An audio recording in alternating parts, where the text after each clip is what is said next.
আসসালামু আলাইকুম। Microsoft word এর পঞ্চম পর্বে আপনাকে স্বাগতম। এই পর্বে আপনাদেরকে দেখাবো মাইক্রোসফট ওয়ার্ডের গুরুত্বপূর্ণ কয়েকটি মেনু, যেগুলো হচ্ছে রিবনের মধ্যে রেফারেন্স, মেইলিং, রিভিউ, ভিউ, অ্যাড-অনস। এই কটা আজকে এই পঞ্চম পর্বে আপনাদেরকে দেখাবো। গত পর্বে আমরা দেখিয়েছিলাম পেজ লেআউট, তার আগের পর্বে দেখিয়েছিলাম ইনসার্ট, হোম, তার আগের পর্বে দেখিয়েছিলাম আমরা মেন যে মেনুগুলো আছে এই মেনুগুলো। আর আজকের এই পর্বের পর থেকে আমরা ডাইরেক্ট কাজে নেমে যাব। আমরা কোন কাজটি বা কোন ডকুমেন্টসটি কীভাবে তৈরি করব, এরকমভাবে আমরা 15 থেকে 20টা ডকুমেন্টস আপনাদেরকে তৈরি করে দেখাবো। তো কথা না বাড়িয়ে চলুন শুরু করা যাক আজকের টিউটোরিয়াল। আজকের টিউটোরিয়ালের প্রথমে যে অপশনটি রয়েছে সেটা হচ্ছে রেফারেন্স। রেফারেন্সে আসার পর table of content. Table of কন্টেন্টের কাজ হলো, মনে করুন আপনি একটি ডকুমেন্টস শিট তৈরি করেছেন, সেখানে আপনার 15 থেকে 20টা পেজ রয়েছে এবং প্রত্যেকটা পেজে 2টা বা 3টা করে হেডলাইন রয়েছে। মনে করুন আপনি একটি বই তৈরি করেছেন, বইয়ের ভিতরে অনেকগুলো ক্যাটাগরি রয়েছে। যখন আপনি টেবিল অফ কন্টেন্টটা আপনার শুরুতে এনে টেবিল অফ কন্টেন্টে ক্লিক করবেন, ক্লিক করে আপনি সিলেক্ট করে দিবেন হিডিং 1, হিডিং 2, হিডিং 3 বা কী ধরনের হিডিংগুলো আপনি সিলেক্ট করতে চাচ্ছেন। এরকমভাবে হেডিংগুলো যদি আপনি এখান থেকে সিলেক্ট করে দেন, তাহলে দেখবেন আপনার একটা নতুন সুন্দর করে সূচিপত্র মানে তৈরি হয়ে যাবে। যে কন্টেন্ট, এখানে কন্টেন্ট না দিয়ে আমরা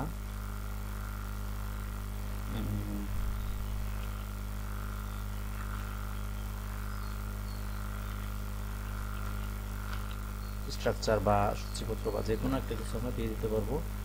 এখানে কিন্তু যেহেতু আমার এখানে একটা লাইনে রয়েছে, এই জন্য আমার এখানে একটা চলে আসছে। এখন যদি আমার এরকমভাবে 10 থেকে 15টা সাব হেডিং থাকতো, এরকম সিরিয়াল বাই সিরিয়াল 10 থেকে 15টা সাব হেডিং কিন্তু চলে আসতো। এখন আরেকটা মজার বিষয় হচ্ছে, যখনই আপনি এখানে এই লাইনটার উপরে ক্লিক করবেন, তখনই কিন্তু আপনাকে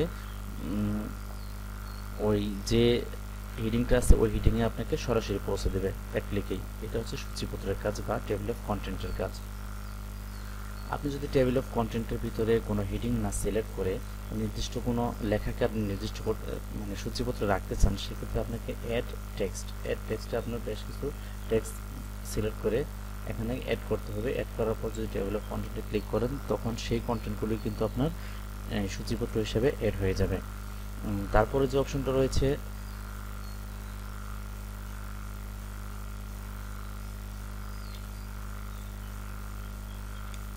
এগুলো টেবিল অফ কন্টেন্ট। তারপরে যে অপশনটা রয়েছে সেটা হচ্ছে ইনসার্ট ফুটনোট। ফুটনোট হচ্ছে আপনি একটা ডকুমেন্টস লিখেছেন, এখানে এমন একটি ওয়ার্ড রয়েছে যে ওয়ার্ডটা সম্পর্কে কেউ বুঝতে পারছে না। যেমন আমি এখানে দিলাম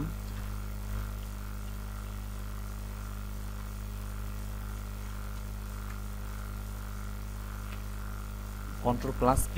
এই Ctrl+P-টা কি, এটা কেউ বুঝতে পারতেছে না। তখন যদি আপনি এখানে একটা ফুটনোট অ্যাড করে দেন, অ্যাড ফুটনোট বা ইনসার্ট ফুটনোট দেন, এখানে দেখুন একটা এক চলে আসছে। এখন নিচে কিন্তু আপনি এর মানে দিয়ে দিতে পারেন, কি দিয়েছি, Ctrl+P, তার মানে হচ্ছে প্রিন্ট কমান্ড। Ctrl+P দিলে কিন্তু প্রিন্ট কমান্ড হবে। যখন কেউ না বুঝতে পারবে, এখানে এক দেখবে, একের রেফারেন্সে এখানে কি রয়েছে নিচে, প্রিন্ট কমান্ড। এইভাবে কিন্তু আপনি এই ফুটনোটের ইউজটা করতে পারেন। আচ্ছা, এগুলো ফুটনোট। তারপর যে আছে ইনসার্ট ফুটনোট, বা আপনি এখান থেকে বিভিন্নভাবে ফুটনোটগুলো তৈরি করতে পারবেন। তারপরে যে অপশনটি রয়েছে সেটা হচ্ছে সিটেশন অ্যান্ড বিবলিওগ্রাফি। এই অপশনটিও আপনার এরকমই একটি কাজ করে। এগুলো আমাদের আহামরি প্রয়োজন হয় না, যখন প্রয়োজন হবে তখন আপনাদেরকে আমি দেখিয়ে দেবো। এখান থেকে আপনি ইনসার্ট করতে পারবেন, সোর্স দিতে পারবেন, বিভিন্ন সোর্স বা একটা লেখা আপনি এখান থেকে কপি করে নিয়েছেন, ওই জায়গাটা সোর্স কিন্তু আপনি এখান থেকে সিটেশন দিয়ে দিতে পারবেন। এখানে আর আহামরি কোনো কাজ নেই যেগুলো রয়েছে। তারপর আরেকটা অপশন রয়েছে ইনসার্ট ক্যাপশন। ক্যাপশন যে কাজটি হচ্ছে, আপনি একটা ইমেজ লোড করেছেন, ইমেজের উপরে যখন আপনি কার্সরটা নেবেন তখন একটি লেখা দেখা যাবে, সেটা হচ্ছে ক্যাপশন। এটার জন্য যে কাজটি করতে হবে, আপনার ইমেজ ছাড়া কিন্তু আসলে ক্যাপশনটা দেখা যাবে না।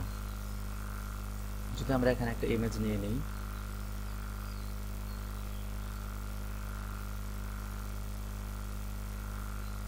এখানে কিন্তু আমরা যখন কার্সরটা রাখছি কোনো কিছু দেখা যাচ্ছে না। যখন আমি রেফারেন্স থেকে এখানে একটা ক্যাপশন অ্যাড করে দেব,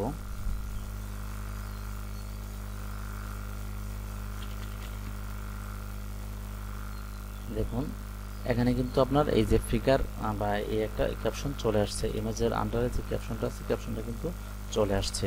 এটা হচ্ছে ক্যাপশনের কাজ। তারপরে ইনসার্ট টেবিল অফ ফিগার বা বিভিন্ন ধরনের ক্যাপশন আমি এখান থেকে, বা ক্রস রেফারেন্স, বা একটা লেখা এক জায়গায় আছে আবার অন্য জায়গায় ওই লেখাটা লেখা প্রয়োজন হচ্ছে, কিন্তু সরাসরি না রেখে আপনি একটা রেফারেন্স দিতে পারেন যে লেখাটি অন্য জায়গায় রয়েছে, সেটা হচ্ছে ক্রস রেফারেন্স। এভাবে আপনি কাজটা করতে পারেন। তারপরে ইন্ডেক্সের আমাদের এখানে কোনো কাজ নেই।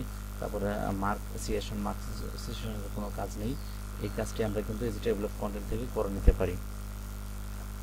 এই ছিল রেফারেন্স রিবনের আন্ডারে যে সাব মেনুগুলো রয়েছে এগুলো। তারপর হচ্ছে মেইলিংয়ে দেখেন যে জিনিসগুলো রয়েছে, এটা হচ্ছে আপনি যে ডকুমেন্টসটি তৈরি করেছেন এই ডকুমেন্টসটি আপনি বিভিন্ন জায়গায় সেন্ড করতে পারবেন বা পাঠাতে পারবেন। এখানে যেমন এনভেলপ, লেভেল বা স্টার মেইল মার্চ, বা কয়েকটা মেইল একত্র করে আপনি মার্চ করে একত্রে পাঠিয়ে দিতে পারবেন। সিলেক্ট রিসিপিয়েন্ট, এখানে আপনি রিসিপিয়েন্ট কাদের কাদের আপনি ইমেলগুলো পাঠাবেন সমস্ত ইমেলগুলো এখান থেকে অ্যাড করতে পারবেন। অ্যাড করে যখন আপনি সেন্ড দিবেন তখন কিন্তু আপনার ডকুমেন্টসটি সেই সমস্ত নির্ধারিত ইমেইলে চলে যাবে। এই ছিল মেইলিংয়ের কাজ। তারপরে যে রিভিউ অপশনটি, আপনি যে ডকুমেন্টসে কাজ করতেছেন এই কাজ করতে গেলে বেশ কিছু বিষয় খেয়াল রাখতে হয়।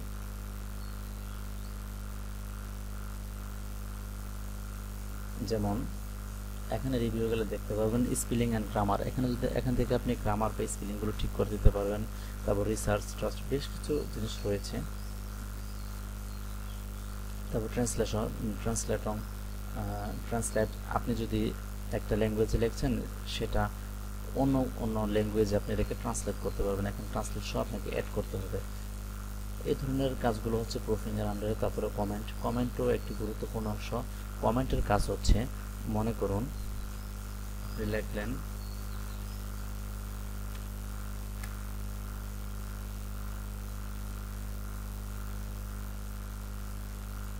কন্ট্রোল প্লাস সিটা আপনি লিখেছেন কিন্তু এটা কেউ বুঝতে পারছেন, আপনি একটি কমেন্ট লিখে দিতে পারেন। কিন্তু এখন যখন আপনি রিভিউ গিয়ে একটা কমেন্ট এখানে লিখে দেবেন, কন্ট্রোল+সি এখানে দেখাবে কপি, মানে হচ্ছে কন্ট্রোল+সি মানে হচ্ছে কপি। কন্ট্রোল+সি যখনই কেউ কাজ করবে সেটা কাজ করবে কি কপির। এই ধরনের আপনি এখান থেকে কমেন্ট অ্যাড করে দিতে পারবেন।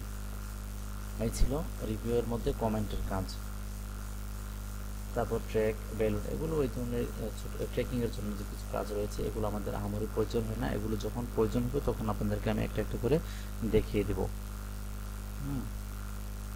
তারপর হচ্ছে ভিউ অপশনটা কিন্তু গুরুত্বপূর্ণ। এখানে আপনার উইন্ডোজে আপনি যেখানে কাজ করছেন এই আপনার ওয়ার্ক প্লেসটা কীরকম দেখাবে, প্রিন্ট লেআউট কীরকম দেখাবে, এই পেজটা আপনার এখান থেকে নির্ধারণ করতে পারবেন। ডকুমেন্টস ভিউজ, প্রথমে ডকুমেন্টস কীরকম দেখাবে, আপনি ডকুমেন্টস ভিউজের মধ্যে যে প্রিন্ট লেআউট, তারপরে full screen, web layout, outline, draft, এগুলো কিন্তু আপনার এই যে এখানে নিচে দেখুন ডান পাশে নিচে কিন্তু এই অপশনগুলো দিয়ে দেওয়া রয়েছে ডিফল্টভাবে, এটা সবসময়ই থাকে। যদি প্রিন্ট লেআউটে যান এখানে যে লেআউটটা আছে এইটাই দেখাবে। যদি আপনি ফুল স্ক্রিন রিডিং দেখান আপনার ফুল স্ক্রিনে শুধু পড়ার জন্য আসবে, এখানে কোনো কাজ করতে পারবেন না, আর এখান থেকে আপনি পড়তে পারবেন। এখানে আপনি ফুল স্ক্রিনে দেখাচ্ছে, যদি আপনার স্ক্রিনটা ছোট হয় সেক্ষেত্রে আপনি ফুল স্ক্রিন করে কিন্তু এখান থেকে দেখতে পারেন। এখানে ক্লোজ দিলে আবার আগের মতো চলে যাবে। তারপর ওয়েব ভিউ যখন আপনি দেখবেন সেটা কিন্তু আপনাকে কোনো সাইডের বর্ডার বা সাইডের যে চতুর সাইডে যে আপনার মার্জিনটা আছে মার্জিন টার্জিন কোনো কিছু দেখাবে না, শুধুমাত্র আপনার তথ্যগুলো বা ডকুমেন্টসগুলোকেই দেখাবে। এই হচ্ছে ওয়েব ভিউয়ের কাজ। তারপর আউটলাইন, ড্রাফট, এই ধরনের কাজ। তারপরের যে ট্যাবটি রয়েছে শো হাইট, এখানে বেশ কিছু ম্যাপ রয়েছে যেগুলো আপনি শো হাইট করতে পারবেন। যেমন রুলার, উপরে যে রুলারটা রয়েছে এই রুলারটা আপনি এখান থেকে ইচ্ছে করলে অফ করে দিতে পারেন, যখন আপনার পেজটার কোনো রুলার বা মার্ক দেখাচ্ছে না এখান থেকে আবার অফ করে দিলে কিন্তু আপনার রুলারটা অন হয়ে গেছে উপরে এবং বাম পাশে। তারপরে গ্রিড লাইন্স, আপনি যদি কোনো তথ্য বা কোনো কিছু তৈরি করতে চান যেখানে মাপযোগের প্রয়োজন রয়েছে সেখানে কিন্তু আপনি গ্রিডটা অন করে দিতে পারেন, এরকমভাবে গ্রিড দেখাবে। তারপরে ডকুমেন্টস, ম্যাপ, থাম্বনেইলস, এরকম ভাবে দেখাবে। যখন থাম্বনেল দেন তাহলে আপনাকে যে কাজটি করতেছেন, নর্মালি পাওয়ার পয়েন্টে আমরা যে কাজগুলো করি অটোমেটিকই থাম্বনেলগুলো থাকে। এই থাম্বনেলটা অন করে দিলে ডান পাশে কিন্তু আপনার প্রত্যেকটা পেজ, কয়টা পেজ রয়েছে সম্পূর্ণ আপনার স্ক্রল বার দিয়ে স্ক্রল করে কিন্তু আপনি দেখতে পারবেন। এই ছিল থাম্বনেলসের কাজ। ডকুমেন্টস ম্যাপ, এখানে ডকুমেন্টস, নিউ ডকুমেন্টস আছে, তারপরে তো অন্য কোনো ডকুমেন্টস থাকবে, ওইটাতে ক্লিক করলেই কিন্তু সিরিয়াল বাই সিরিয়াল এই পাশে থাকবে, ক্লিক করলে ওই ডকুমেন্টসটি এই পাশে অন হয়ে যাবে। এই ছিল ডকুমেন্টস ম্যাপের কাজ, গ্রিড লাইনের কাজ, রোলারের কাজ। তারপরে যে অপশনটি রয়েছে সেটা হচ্ছে জুম। এখান থেকে আপনি চাইলে জুম করতে পারবেন, এখান থেকে জুমের নির্দিষ্ট করে দিতে পারবেন, অথবা আপনি জুম করতে চাইলে কন্ট্রোল প্লাস কন্ট্রোল চেপে ধরে যদি আপনি আপনার মাউসের যে চাকাটা রয়েছে চাকাটা যদি ঘোরান নিচের দিকে তাহলে ছোট হবে, আর যদি উপর দিকে ঘোরান তাহলে কিন্তু আপনার জুমটা বড় হবে, জুম ইন হবে, এবং নিচের দিকে ঘুরলে জুম আউট হবে। অথবা আপনি এখান থেকে জুম ঠিক করে দিতে পারবেন 100%, মানে সমান একদম পারফেক্ট। তারপর 1 পেজ, 2 পেজ, 3 পেজ, আপনি একটা পেজে কয়টা, একটা স্ক্রিনের ভিতরে কয়টা পেজ দেখতে চাচ্ছেন। এখন যদি আপনি 2টি পেজ দেখতে চান, 2 পেজ দেন, তখন কিন্তু আপনাকে 2টি পেজ দেখাবে। দ্বিতীয় পেজে লেখা নেই, যার কোনো দেখাচ্ছে না, কিন্তু এটা যদি আমি এই পাশে নিই তাহলে আপনাকে দেখাবে 2টি পেজ। আর যদি 1 পেজ দেন, 1 পেজ দেখাবে, পেজ উইথ দেখাবে, মানে উইথ আকারে যদি দেখতে চান, উইথে কতটুকু আছে সম্পূর্ণ উইথ দেখাবে, এবং হাইটটাকে আপনাকে স্ক্রল করে দেখতে হবে। এই হচ্ছে আপনার উইথের কাজ। এই ছিল ভিউয়ার কাজ। ভিউয়ার মধ্যে আর যে অপশন উইন্ডোজ বা ম্যাক্রোস যেগুলো আছে এগুলো অতটা কোনো প্রয়োজনীয় কোনো জিনিস নেই, এই জন্য এগুলো নিয়ে আর আলোচনা করলাম না। যদি কখনো প্রয়োজন হয় সেক্ষেত্রে আমরা আলোচনা করে দেব। তারপরে অ্যাডঅনস। অ্যাডঅনস হচ্ছে অতিরিক্ত মাইক্রোসফট ওয়ার্ডের মধ্যে অতিরিক্ত কোনো সফটওয়্যার ইনস্টল করা হয়েছে কিনা সেটা হচ্ছে অ্যাডঅনস। যেমন আমরা এখানে একটা ভিজুয়াল ক্লাসিক বা ভিজুয়াল কনভার্টার ইনস্টল করেছি, এই জন্য আমাদের অ্যাডঅনসে এটা দেখাচ্ছে। এবং এখানে যদি আপনি অ্যাক্রোবাট বা অন্য অন্য কোনো সফটওয়্যার অ্যাড করে থাকেন, লিঙ্ক করে থাকেন, সেটা কিন্তু অ্যাডঅনসে আপনাকে মাইক্রোসফট ওয়ার্ডের ভিতরে দেখাবে। এই ছিল আমাদের মাইক্রোসফট ওয়ার্ড বাংলা টিউটোরিয়ালের 5ম পর্ব। আজকে আর কথা বাড়াচ্ছি না, সামনের পর্ব থেকে আমরা শুরু করব আমাদের প্রফেশনাল বা মেইন যে কাজগুলো রয়েছে, কিভাবে একটি সিভি তৈরি করব, কিভাবে একটি বায়োডাটা তৈরি করব, কিভাবে একটি লেটার লিখব, কিভাবে একটি অ্যাপ্লিকেশন লিখব, কিভাবে একটি পেজ বানাবো, ডিজাইন করব। এই ধরনের কাজগুলো কিন্তু আমরা সামনের পর্ব থেকে আপনাদেরকে দেখিয়ে যাব। আজকে এ পর্যন্তই। আল্লাহ হাফেজ। সামনের পরবর্তী টিউটোরিয়াল দেখার জন্য আমন্ত্রণ রইল। আল্লাহ হাফেজ।